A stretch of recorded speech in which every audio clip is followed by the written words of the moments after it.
Alright, welcome back, man, to the channel, folks. I moved back. How long has it been? Maybe since March? Yeah, it had to be like after March.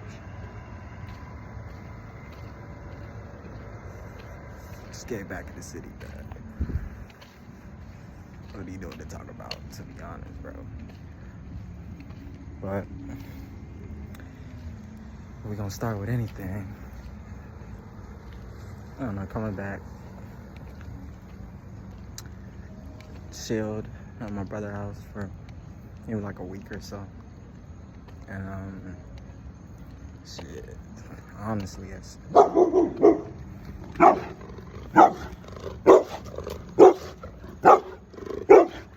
bad dog, man. Gotta be careful to get out.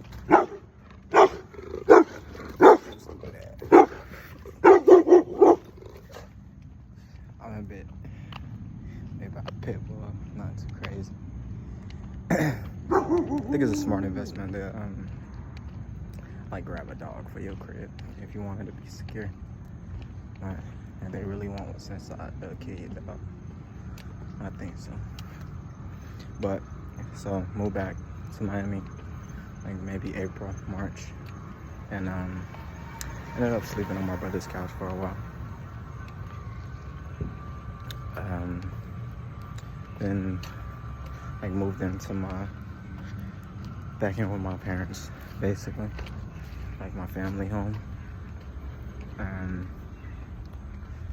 It's been a weird transition, man. Like I seen a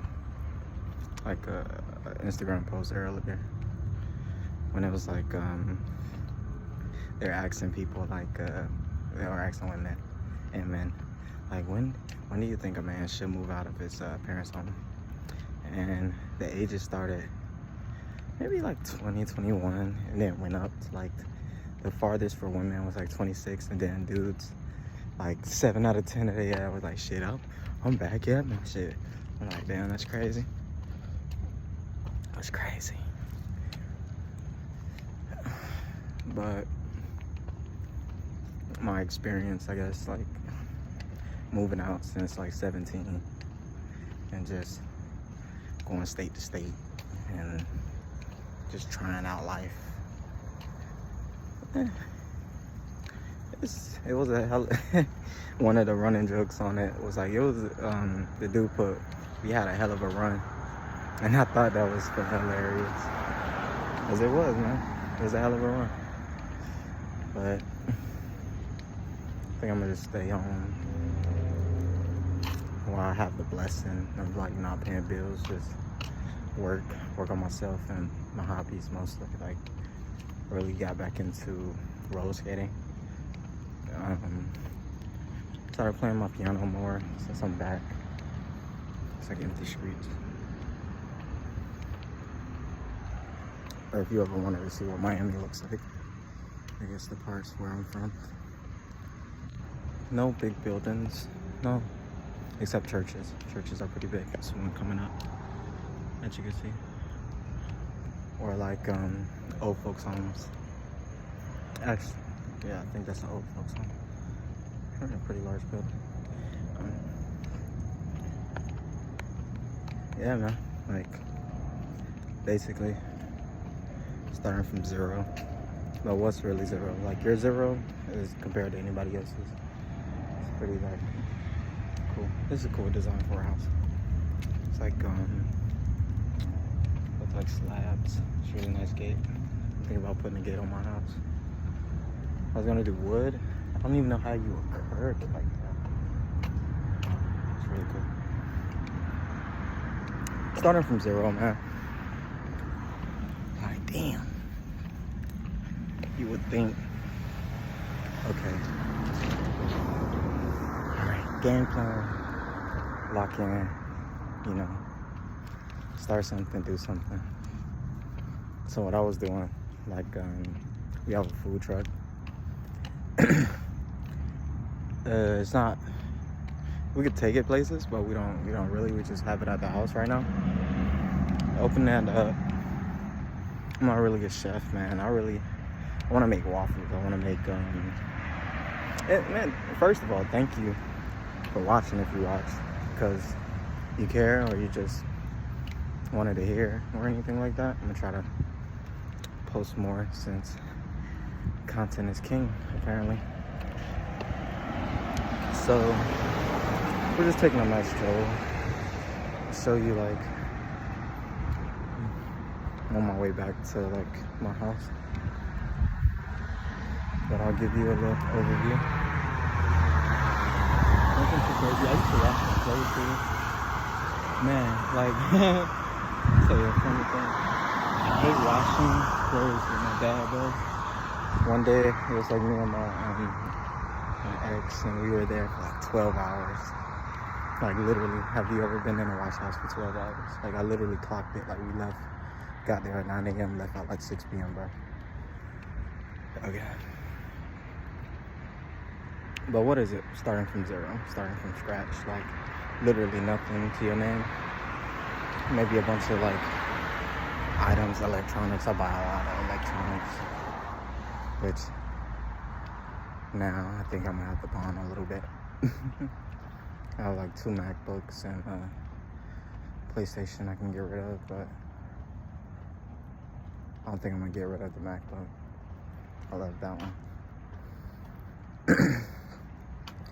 But, you know, one of the things that I think is like kind of cliche is like not cliche, man, it may be like a real thing, you know? The phrase like, take it one day at a time. It's like, shit, I'm not an NPC. I can't skip days. You can if you sleep in it. Fucking freaking bed rot. Who does that benefit? Honestly. What I was doing. So we were in a food truck whipping like rice, oxtail, Jamaican food. But I don't really want to make waffles, man. Like, the idea, watch, I'm gonna say it and then I'm gonna see an Instagram video of it.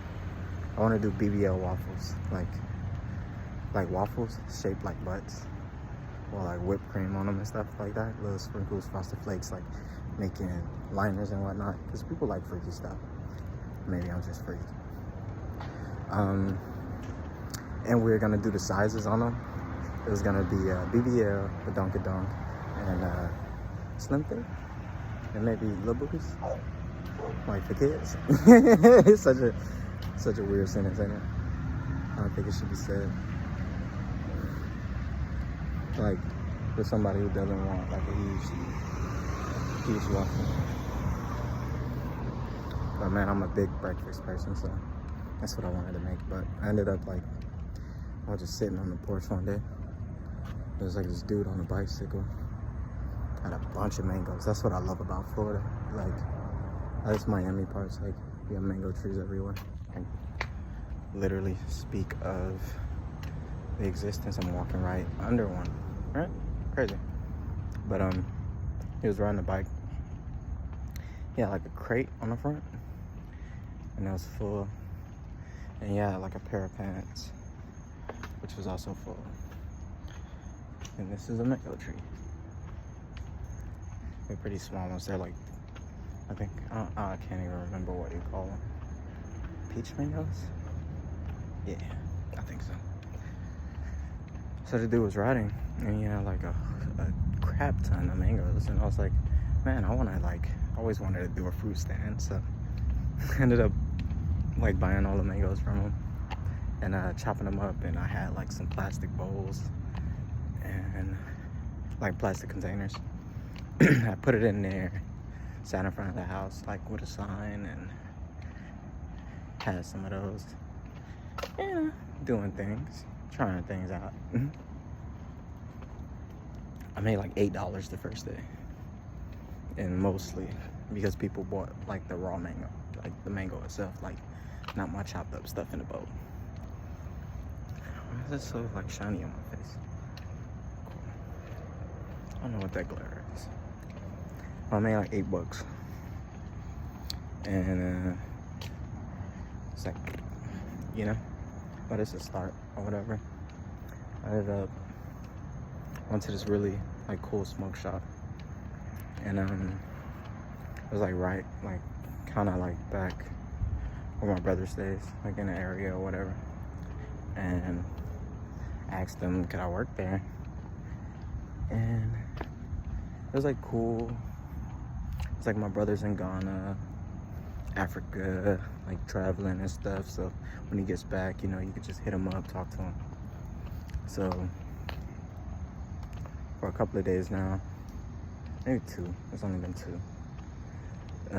My 3rd day would be tomorrow. I've been like shadowing the operations. Yeah, to get accustomed to how things work there, the products, the inventory, how to count, and stuff like that. I've been in sales before, especially like THC, Delta 8, cannabis themed products, edibles, like stuff like that. So I'm kind of familiar with it. So it's not like really that big of a switch in industry. But the reason why I wanted to like get into it, because his family owns the whole like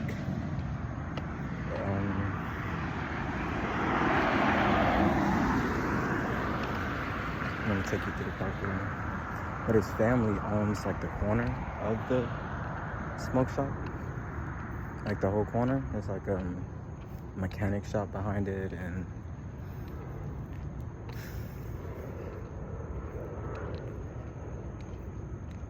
it's like, yeah, just a mechanic shop. I think it's an auto body shop. And it's like a combination of like, I think about 5 buildings. But I wanted to learn like, you know, more about the industry. That's what I got from like my last job in like in the Delta 8 THC industry. Like I learned like a lot about startups, especially around like trucks, and how he transitioned from having a food truck. And like I think in our first month, man, he made like 100,000, right? And like learn how to mark up products and more about sales. And just like one of the better things it showed me is like the diversity, or the like being inside an international city where like it's new people every day. So every day it was like something different, kind of weird. I guess that's just how it is or whatever. But now I'm gonna take the scenic route. It's kind of dark, but I guess my phone is lit. Feel a little bit more freedom. I actually kind of like the skyline here, because you can see Miami, like the high rises. Only a few of them, but you can still see them from here. It's kind of crazy to me. I'm gonna take the long route. So I actually learned a lot. I feel like it was just weird, you know, management, like a single person running a business. So it kind of got like a lot of shady business owner stuff, and I guess I learned a lot, like how people could, you know, I wouldn't say mistreat, but how maybe the law or like if you give people the opportunity to like abuse like your workers' rights or whatever, stuff like that. So I kind of like picked up on a little bit of that.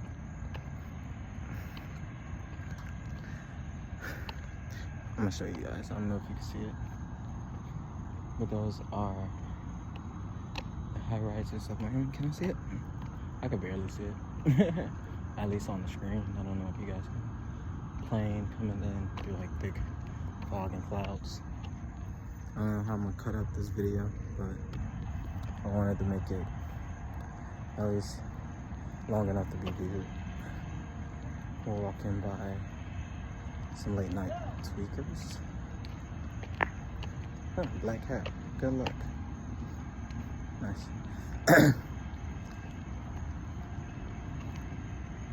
So for the most part, I really just want to get from him like how he started up his whole smoke shop, most likely it's like a family thing. Like they started off with the auto body repair and maybe like transition to that. But for the most part, I just really want to, you know, get that information from him, learn how he did it and how I could like start my own. So I'll just take that from it. The first day was like his mom was there. So they have like a Ring doorbell, and when you go there you have to hit the Ring doorbell first, and then somebody comes to the door. And his mom came to the door. I was just like super surprised. She was like, no, nobody's here, you have to leave. And I'm like, he told me to come in so I could like start. She's like, no, you gotta leave. And then I called him. He was like, yeah, Mom, he's there to shout out, look, somebody's coming in after you. It's just he's all right. So I'm like, wait, cool. Cool, right? Yeah, I think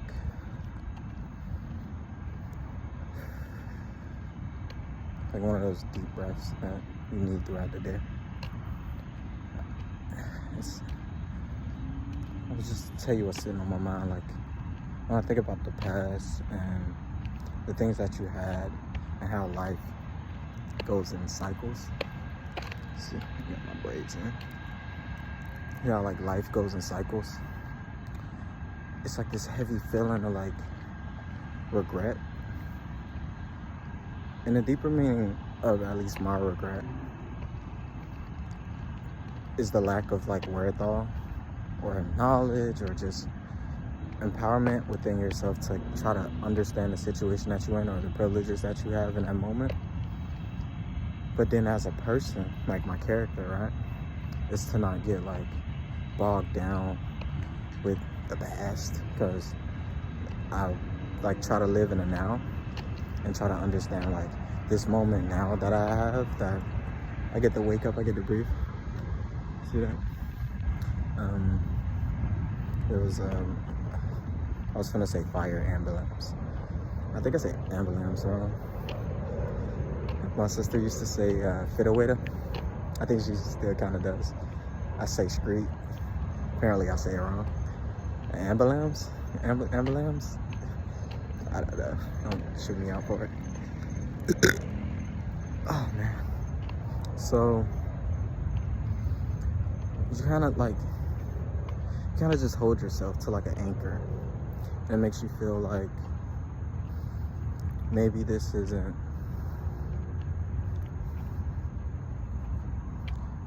maybe this is, like, you hold yourself back to it and you constantly revisit those times and those memories, and you're just like, what happened, where did it go, like what did I do wrong and where did I go wrong? But for the most part, I feel like God understands that, and you just have to, you know, take those lessons, bro. Like, take that and keep going. Like when I see, one of the things I'm grateful for is that for the most part you never look like what you've been through, and I find that so inspiring, because it's literally like people die and are born every day,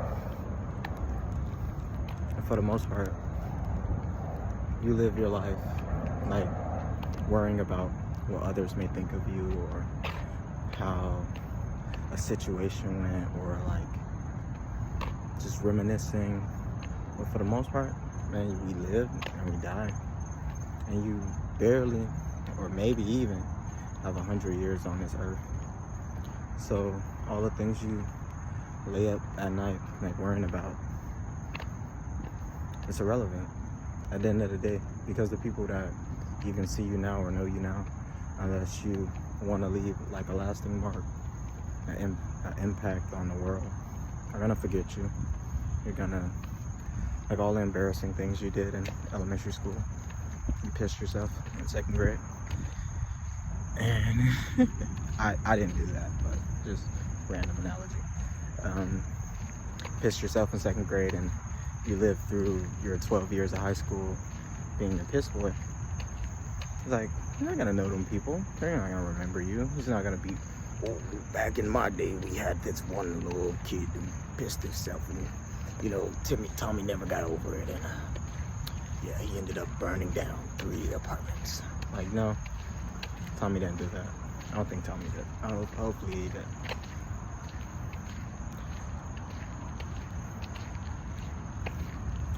But for the most part, like, you just get over it. You just keep going. It's like that red pill stuff. It's like stuck in my head, you know?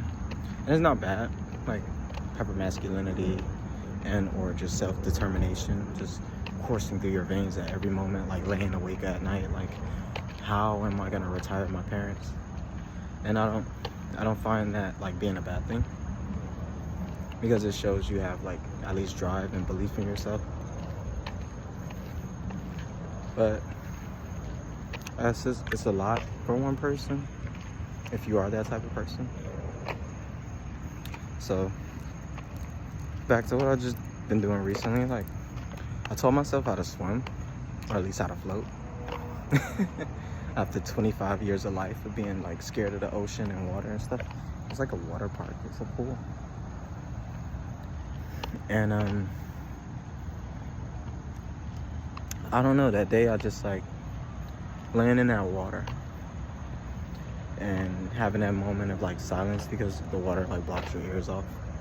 And I was just like, what are you scared of? Like, even if you drown, or even if you like take in water, or even if you sink, it's not the end. You can get back up. You can lift your head up. You could blow the water out. And I kind of like realized that moment was so much deeper than what I thought it was, because it was like an actual moment where I feel like I finally like just relaxed and gave in to whatever was gonna happen. And I sank. I sank and I sank and I sank and I sank. But I eventually like figured out, I was like, hold up. I just breathed in really hard, filled up my lungs and just held it. And I was like, holy crap, I'm floating right now. I was like, oh my God, this is how you do it? Me being like a quasi-adventurer. And I'm like, okay. I didn't do any Google searches or anything like that. I just was trying to figure things out. I'm like, it can't be that hard, right?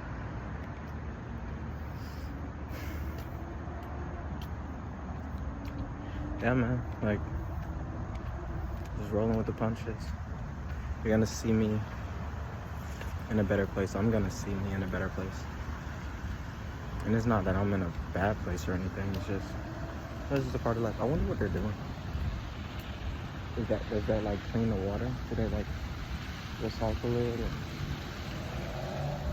Or is it like shooting chlorine in it? Or I don't know. Seems pretty cool.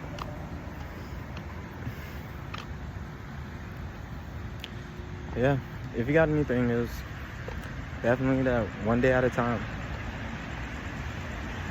most likely helps. And not judging others' like circumstances and trying to compare your life to it. I try to do more of these long-term, long-winded videos.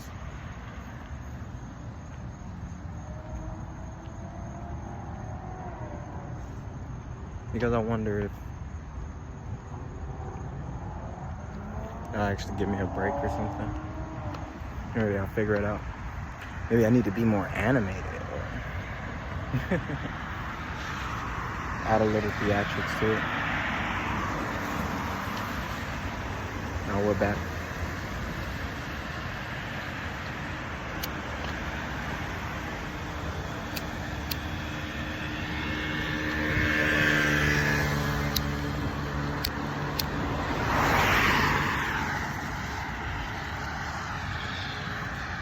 Sometimes I feel like I'm too tapped in. Or maybe just like schizophrenic or something. It's not like voices. It's mostly just like in my head. Like you think you're hearing something or hearing somebody or hearing someone else. And it's probably just like that voice. One of the things I do, like when the like negative voice pops up, like me and my other voices in my head, we jump them. It's like, all right, let's say I'm chilling or something, and I'm like, and then the bad voice pops up. I don't know if it's a bad voice, it's just like the reflection voice or whatever, like deep reflection that makes you self-conscious about yourself. And it's like, man, what are you doing? Like, you failed at this. And I'm like, what? You just heard me? Hey, let's get him. And this is the voices in my head talking, right? Hey, what did you say? Hey, let's get him. Okay, let's get him. Grab him and hold him. And then we start jumping them in my head. That's kind of how I get through it. Just beat them up until a fight. Hopefully, freaking, I'm gonna stop cursing. He stops. I get through it.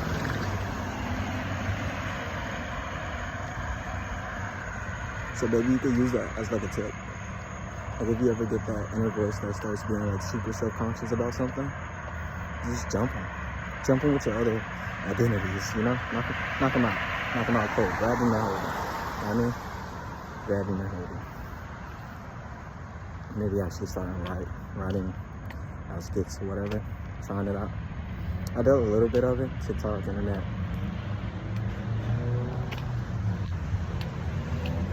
Try to get the most of it.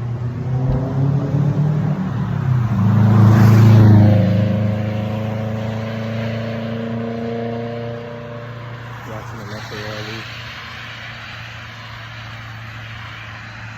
And people stare at this.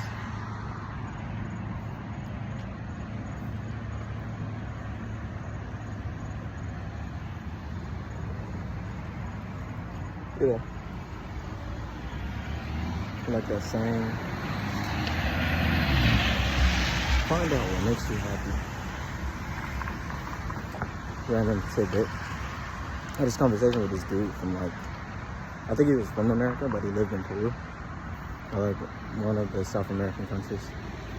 He was saying, I think he was a cybersecurity expert, making over 100,000. And I was like, what tip do you have in life? He was like, find something you like.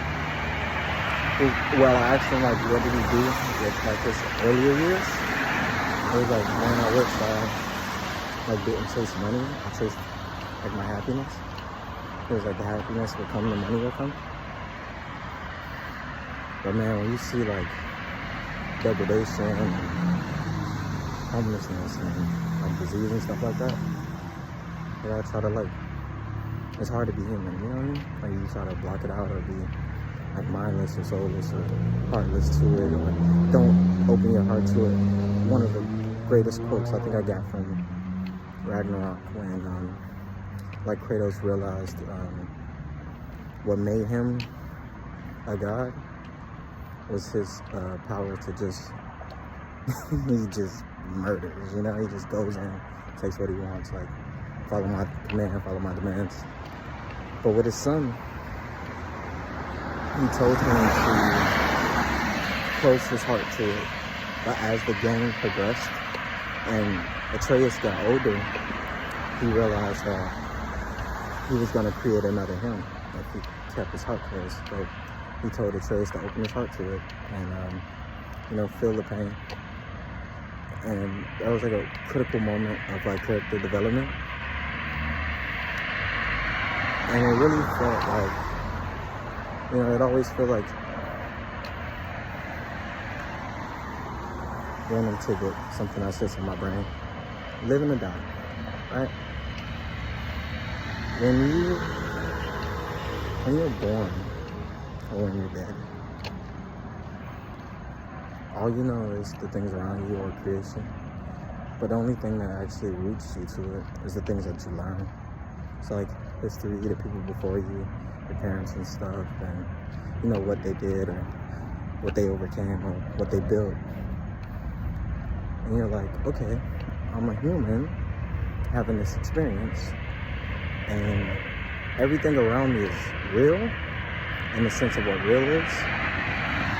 And it's kind of like one of those conversations that when I do like ponder it, it's always, you could quickly like,